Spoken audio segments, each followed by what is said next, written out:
All right. Hello, everybody. Welcome back to the channel. Today, we are talking about models of God.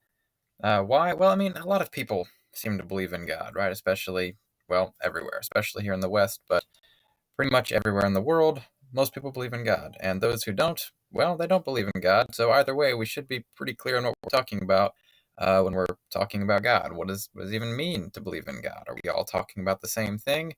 Obviously not. So that's where the conversation comes in.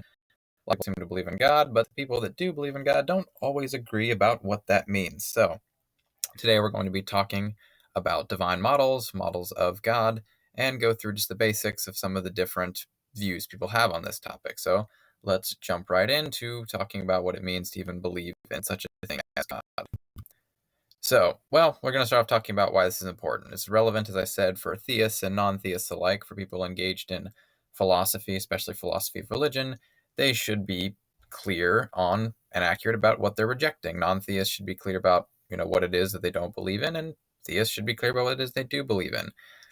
This also helps because we're talking about models of ultimate reality. We're talking about metaphysics, and a lot of views in metaphysics may fall out from these certain divine models, and vice versa.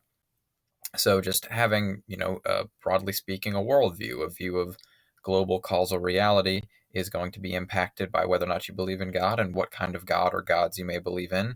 And then it's also important because of the implications it may have for religion, religious beliefs, religious life.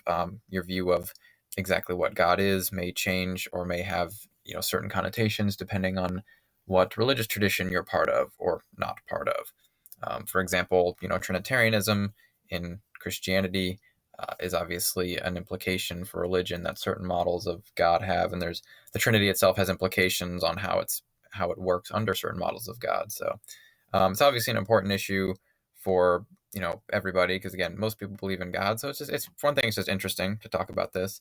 And then a lot of theists accuse atheists of straw manning God when they're arguing against him, and this is true of new atheists, especially the ones on the internet. So as philosophers, we should be working to try to understand what it is we're arguing for and against. And then then all the metaphysical stuff that falls out of it, but that's not super what we're talking about here. So let's keep going on here. So I want to make it clear at the outset, I'm going to be focusing on monotheism and probably a particular kind of monotheism, actually. And why is that? Well, monotheism obviously is just the view that there's one God, and there are all sorts of views out there. But this is the majority view of theistic philosophers of religion, of the major religious traditions in the West, like Christianity and Islam, and even Hinduism to some extent. They believe in the Brahman, and then but this is why I put the defining monotheism part here, is because there are views in the Hindu tradition where there is, say, the Brahman, which is the ultimate reality, the ultimate God from which everything comes, and there are smaller g gods, which are like super powerful beings that exist, that are kind of, better, bigger than humanity and sometimes rule over them, but they're not God in the sense of being ultimate reality. And so there's parallels to this in certain Christian views, right? The classical theist tradition in Christianity can at times be very similar to the Hindu view of Brahman. So in Christian theology, there are powerful beings that are non-God, such as angels, demons, etc., or archons, if you use some of the Pauline language. So monotheism, when we're talking about monotheism, we're talking about, the view that there's one God, but this doesn't preclude the possibility that there are smaller g gods, just kind of some hyper powerful beings like angels or lesser gods in like, more Eastern traditions. So the Abrahamic monotheism is the majority view of the Western religious tradition. But this is not to forget. So I wanted to make it clear at the outset, I don't want to forget the Eastern traditions, like, say, Hinduism or certain stripes of Buddhism or even neo-paganism. Some of these views will be left out or not talked about as much. Not the East, because the Eastern Orthodox Church and Christianity, say, is very classical theist, and we will talk about that. But just as an outset, this is kind of a very westernized view of God we're talking about. And that's just because in Western philosophy of religion, these are kind of the models that are on offer and being discussed. But there is some overlap between the East and the West. So just at the outset, if anything's left out here, like certain pagan views or polytheistic, that's just not the scope of this video, but that's not to, leave those out of the larger conversation in general. So here's the primary monotheistic views we have on offer. This isn't going to be completely comprehensive. There's obviously much more to talk about, more to keep going, but just to give an overview of what these views say. So the main ones are what's called classical theism and then neoclassical theism. And most people that are neoclassical theists would probably affirm something like what's called perfect being theism. Then there's also views like panentheism and pantheism, and then open theism. And so I wanted to make this little note here at the bottom that most of these monotheistic views we're going to be talking about, they affirm like the classical attributes like omnipotence, omniscience, and in some cases even omnipresence or what have you, and so on and so forth. And so those are kind of treated as a given for this video, right? We're going to be talking about these monotheistic views, but people may mean different things by this, right? So if you ask a perfect being theist, if God's omnipotent, and you ask a classical theist, they'll both affirm that God's omnipotent, but they'll mean different things by that. So we're going to leave the kind of the given monotheistic attributes out as a given for this and just talk more about the particular views and where they differ. So without further ado, let's get going. First, we have classical theism, which has been kind of historically a majority view in early Christianity, and is kind of developed and has a rich intellectual tradition spanning way back all the way to basically Vedantic Hinduism and continuing until today. So what makes classical theism different and special? Well, it affirms 4 crucially different divine attributes, and those are, as I've listed here, atemporality or timelessness. And the thing to kind of make clear here is most theists will affirm that God is quote unquote timeless in the sense that he's not contained within time the same way we are, obviously not in a relativistic physics type sense. He's not within like the temporal universe. But the crucial thing about classical theism is they also deny that God has any temporal succession or moments in his life. So perfect being theists who deny this classical theist attribute of God, deny timelessness, they'll sometimes agree, broadly speaking, of course, that God's like not contained within temporal reality the same way we are, but they will affirm that he has temporal succession in his life and therefore is quote unquote temporal or not timeless. The classical theists will deny that. They're going to affirm atemporality, or what's called divine timelessness, which is the view that God is not only outside of time, but also has no temporal moments or parts within himself or in his life. There's no succession, doesn't learn anything new or experience the passage of time or new moments or anything like that. The second attribute is immutability, which basically means just God is unchanging, which also goes along very well with this idea that he's not related to anything that classical theists want to affirm. Doesn't stand in real relations to anything other than himself. So immutability means that God cannot change. There can't be any change within God. He's just eternally immutable and the same. And so some classical theists, or people who call themselves classical theists, will invoke the notion of what's called Cambridge changes, like Edward Feser does this, which are changes not of a being, but of something external to it. So it kind of changes, but only in like an accidental way. So there can be what's called accidental changes as opposed to substantial changes in the being or thing itself. But the classical theist tradition, really going back to like, say, Lombard or Boethius, want to even deny Cambridge changes. So the classical theist tradition actually even denies Cambridge changes or Cambridge relations. I want to say that God doesn't change at all and is unrelated to anything, because even if he changes relative to something else and not really in himself, that still constitutes a change in his life, or like it usually requires some sort of temporal succession. The video I did earlier on my channel with Ryan Mullins and Joe Smid goes more into this issue of immutability and why Cambridge changes aren't really an option for the classical theist. But for now, we just need to know that they affirm that God cannot, not only that he has not changed, but that he cannot change in principle.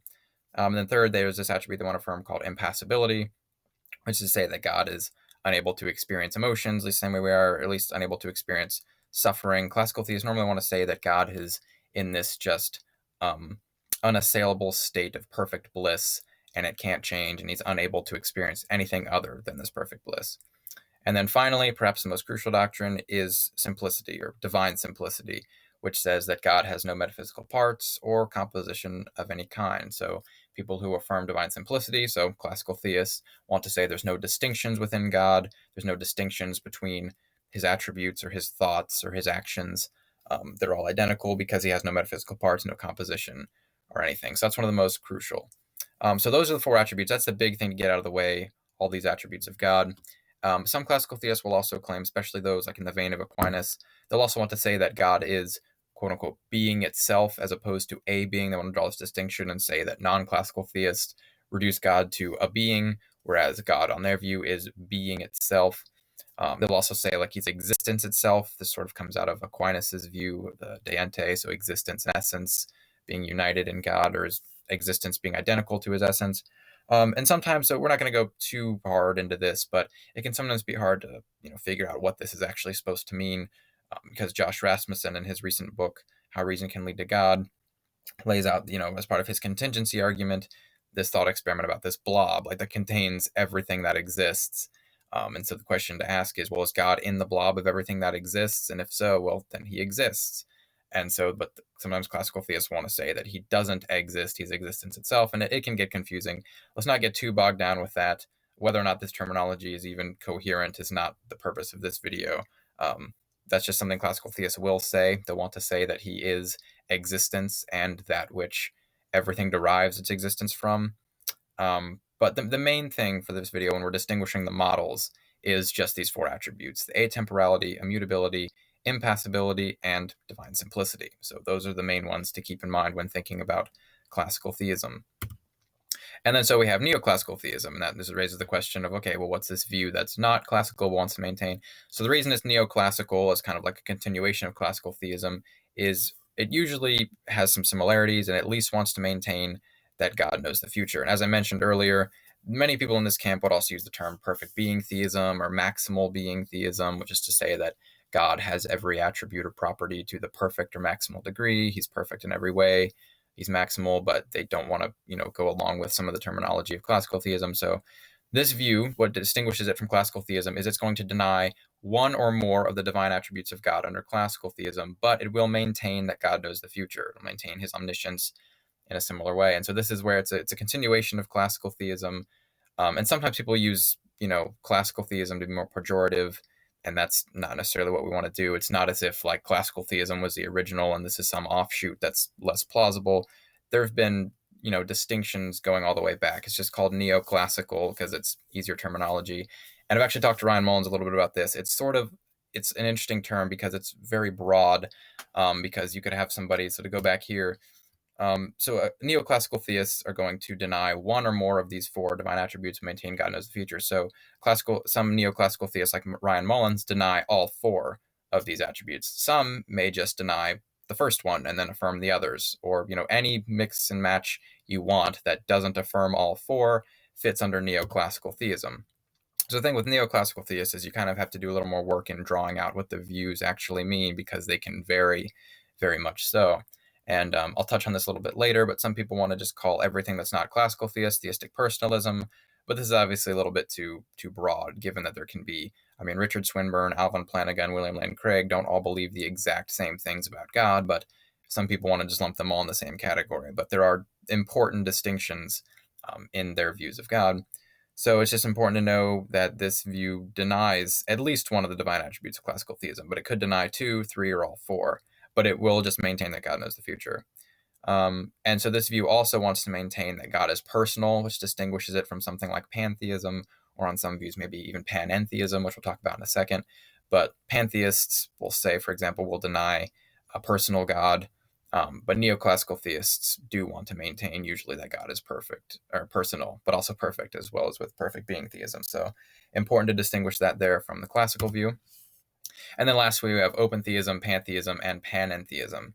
So open theism is unique in that it denies that God knows the future. So it says he doesn't know or determine the future. He plans for what may take place, and he has the ability to maybe set events in motion that will, but he doesn't know the future with perfect certainty. He's not omniscient in the sense. So this is what distinguishes open theism from neoclassical theism, and obviously from classical theism as well. But usually open theists will also deny some of the attributes of classical theism. They'll usually, because going along with this, non-omniscience will usually entail the view, or come along with the view, that God is temporal in some sense. And so open theists usually will also deny a number of the classical theist attributes, if not all of them. But the crucial thing with open theists is just that they do not believe God knows the future.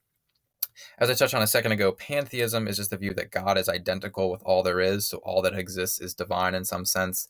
This sometimes is phrased as God is nature. This view goes back a while. It's probably most commonly associated with Spinoza. And yeah, it's an interesting view. It basically says that, the cosmos is identical to God and vice versa. So everything is God. It's an interesting view, sort of hard to figure out sometimes, but not as hard to figure out as panentheism. Panentheism says essentially that the world is in God in some sense. The world is contained within God, not separate from it, and that God is also in the world. Some panentheists want to phrase it in a way that God like creates the world out of himself, and so it's like contained with him almost materially. So they'll sometimes even want to affirm that God is like partially material or partially concrete in the same way material objects are. So the thing with this view is it's trying to stress very much so the interrelation between God and non-God reality, and say that, God like creates from himself. So usually panentheists, the big thing is they'll deny creation ex nihilo. They don't believe that God creates from nothing. They believe that God creates from himself in some sense. And so this is kind of becoming a view that's even some Christians want to accept. So that's the big thing with that one, is the interrelation and then the denial of creation ex nihilo, because normally neoclassical theists will also affirm creation ex nihilo, as will classical theists, of course. Who has a better sense of that? That remains to be seen. Check out the video I did with Ryan Mullins for some more points there. Okay, so that's all those views: open pantheism and panentheism. And then, so I touched on this a little bit a second ago, but we'll talk really quick about why theistic personalism is unhelpful and, not to mention, kind of sloppy terminology. This term comes from Brian Davies, and it's not really been used much in broader, philosophical academic work on theism, on models of God, on philosophy of religion. So it's not really even a very academic term. It's just sort of pejorative. It's one that classical theists use to try to demean others. So people like David Brinley Hart have said that, non-classical theists basically believe that God is just some meta like Zeus. So hopefully, if you watch the video this far, you'll have kind of seen that this is much too coarse-grained. So as we've looked at, there are a lot of models of God on offer, and we've only scratched the surface of a few of them, and there's more to go into in terms of digging through these views. But the views of non-classical theists vary way too much, and really helpful if we just kind of separate this binary of theism as being either classical or personalist, then that's just way too coarse-grained, because it leaves out all these other views we were talking about. It leaves out all the distinctions there are between schools of neoclassical thought. So a neoclassical theist who denies simplicity but affirms all other three attributes is not going to believe the same thing that someone like Ryan Mullins does, who denies all four divine attributes. So the classical theism is not like the main view on offer, and then there's these couple people that believe in like a meta Zeus. There are very kind of nuanced and interesting views and models of God on offer here, and so kind of dumbing them down to the simplistic binary is just not helpful. It's pejorative, and it's just sloppy. It's just not good, not good philosophy of religion. So, I mean, it can be fun to use in regards to certain views that are actually like this, but in all intents and purposes, it's not helpful. So the best thing to do is just to ask people what they believe and kind of work out the more specifics of opposing views, as well as people who maybe have your own, and kind of dig more into that, because theistic personalism doesn't really say anything informative about what someone's model of God is. It usually just says it's not classical theism, and that's sort of already a given. So just be careful with terminology like this. And so, in conclusion, I just wanted to say I owe most of what I know on this topic to Dr. Ryan Mullins, his excellent podcast, and the interview he did with me and my friend Joe on my channel a little while ago, which I've referenced his video a couple times. I think it's just called Dr. Ryan Mullins on Problems for Classical Theism, and in that video we go through a creation ex nihilo argument he gives against classical theism, and we talk extensively about divine attributes, Cambridge changes, simplicity, etc., and how they relate to God's act of creation and his relation to creatures. And then Joe, who's in that video with me, also has a video on his channel with the three of us that he hosted. His channel is The Majesty of Reason, and he has another video with Ryan Mullins where we go through like I think 8 pretty common objections classical theists give to non-classical theists, and we go through and answer all of those. So check those out. They're great. And also definitely check out Dr. Mullins' podcast. It's excellent. It's where I learned most of what I know about this. And then for any further reading on divine models, as I said, check out the Stanford Encyclopedia of Philosophy. They have models on like divine. They have a whole page, I think, on divine simplicity. There's definitely one on pantheism, one on panentheism, even process theism. So just kind of, if you want to read some more introductory material on this, that's still very good. The SEP is always great for anything philosophy. So yeah, just check that out for some good little intro articles. But there's also some good books. But yeah, to start off with that, and then, as I say here, just avoid the likes of people like Phaser and Hart on this issue. While they may be good philosophers and thinkers on other things, they kind of have been the kind to reduce this to a simplistic binary of personalism versus classical theism. So just kind of being funny there. Those guys are good thinkers. So, yeah, hopefully you enjoyed this video. Hopefully it was helpful. Share it around if it is. And if you want more philosophy content, subscribe, like the video. Thanks for watching.